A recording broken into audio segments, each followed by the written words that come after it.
Assalamualaikum warahmatullahi wabarakatuh.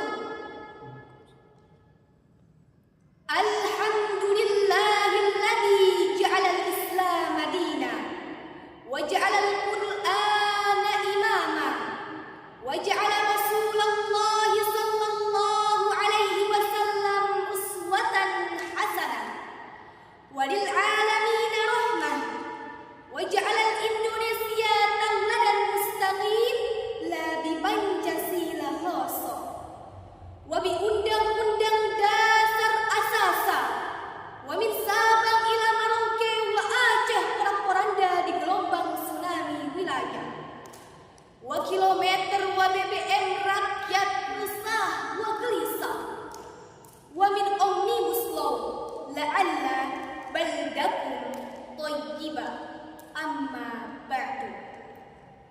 Dewan Hakim yang bijaksana, hadirin yang mulia, Indonesia adalah negara yang memiliki sejarah perjuangan panjang yang luar biasa, sehingga terwujudlah negara yang merdeka. Tentunya perjuangan panjang tersebut tidak terlepas dari kontribusi para pemuda. Bung Tomo dengan pekikan takbirnya mampu membangkitkan semangat juang masyarakat Indonesia. Muhammad Nadir dengan jiwa mudanya mampu menyatukan RIS menjadi NKRI melalui mosi integralnya. Bahkan Insinyur Soekarno rela menghabiskan waktu mudanya untuk belajar bersama Hos Djoko Aminoto, sehingga menjadi pemeran utama dalam kemerdekaan Indonesia. Namun sebaliknya, jika kita melihat fenomena yang terjadi pada generasi muda saat ini, miris rasanya hadirin.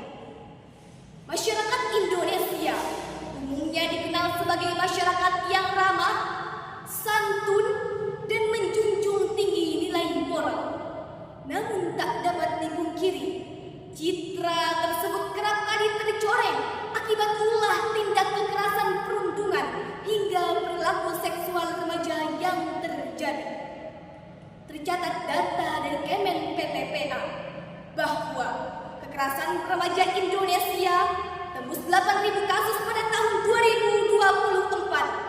Angka kehamilan di luar nikah pun juga meningkat di beberapa daerah di Indonesia. Berdasarkan data dari BKKBN bahwa 50% lebih remaja Jabodetabek sudah tidak perawan lagi. Belum lagi jika kita melihat kasus kriminalisasi yang dilakukan oleh para pemuda pembegal sering terjadi bahkan di tempat terbuka. Geng motor sudah menjadi tren para pemuda. Perzinahan sudah menjadi hal yang biasa didengar di telinga. Dan kasus LGBT yang semakin meresahkan. Melihat fenomena ini, maka tergerak hati kami untuk membawakan syarahan Al-Quran yang berjudul Menjadikan Al-Quran sebagai solusi utama untuk mengatasi kerusakan moral pemuda di era globalisasi modern. Sebagai landasan, Quran Surat An-Nisa ayat 9 sebagai berikut.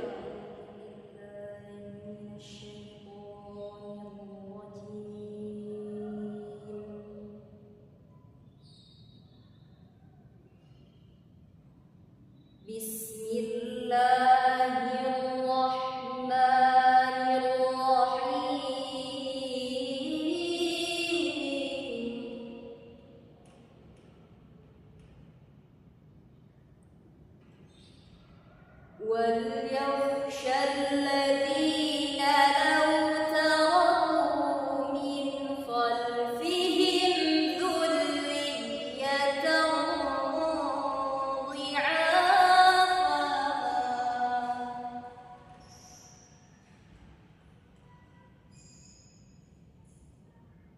لَوْ تَرَكُوا مِنْ خَلْفِهِمْ ذُرِّيَّةً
Kalimat wal yakhsha dalam ayat tadi merupakan insyaiyah talabi karena di dalamnya terdapat perintah. Al-amru talabul fi'li ala wajhil isti'la ay minal a'la ilal adna. Amr adalah suatu tuntutan untuk melakukan suatu pekerjaan dari atasan kepada bawahan. Demikian ucapan Syekh Ali Karim dalam kitab Al-Balaghah Al-Wadihah halaman 179. Syekh Abu Thanah Syihabuddin Mahmud Al-Alusi dalam kitab tafsirnya Ruhul Ma'ani fi Tafsiril Qur'anil Azim was-Sab'il Matani juz 4 halaman 213 baris pertama paling atas menafsirkan ayat tersebut. Ay bi ayyakhshallahu ta'ala aw yakhafu ala auladihim. Hendaknya kita takut kepada Allah atau khawatir terhadap nasib anak-anak keturunan kita. Hadirin, tidak diragukan lagi bahwa Al-Quran dengan akhlak yang diajarkan di dalamnya telah mengatur seluruh tatanan kehidupan umat untuk menggapai kehidupan yang bahagia dan sejahtera di dunia dan di akhirat. Hal ini senada dengan firman-Nya dalam surah Al-Baqarah ayat 2 sebagai berikut.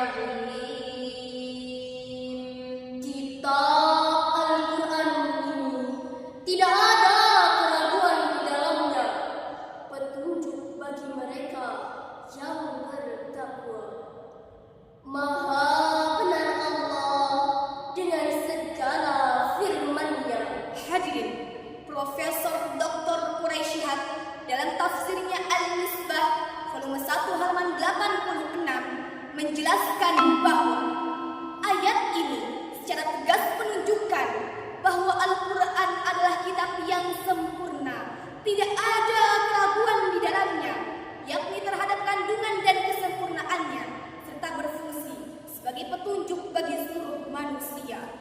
Saudaraku, di tengah kerusakan moral yang terjadi, sudah seyogyanya kita selalu berpegang teguh dengan nilai-nilai Qur'ani. Siapa yang tidak mau belajar ilmu Al-Quran, silahkan tidur dalam keterbelakangan. Siapa yang enggan membaca Al-Quran, siap-siap menuai banyak permasalahan. Siapa yang mendustakan ayat Al-Quran, siap-siap digilas oleh kemajuan zaman.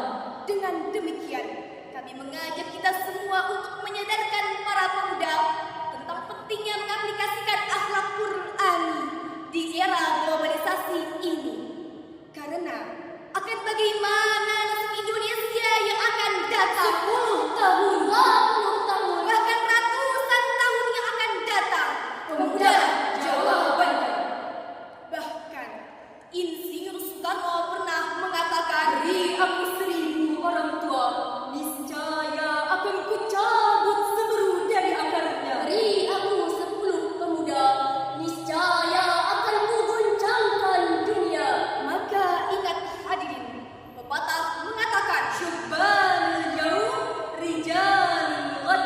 The young today is the leader tomorrow. Pemuda hari ini adalah pemimpin di masa yang akan datang. Hadirin, dari uraian di atas dapat kami ambil kesimpulan.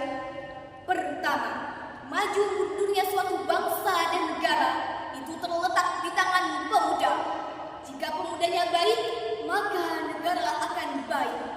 Namun, jika pemudanya hancur, maka bersiap-siaplah negara tersebut akan hancur. Kedua, pendidikan akhlak Quran adalah solusi terbaik untuk pemuda dan pemudi di era globalisasi modern ini. Ketiga, seluruh elemen masyarakat harus ikut andil dan mengambil peran dalam menciptakan generasi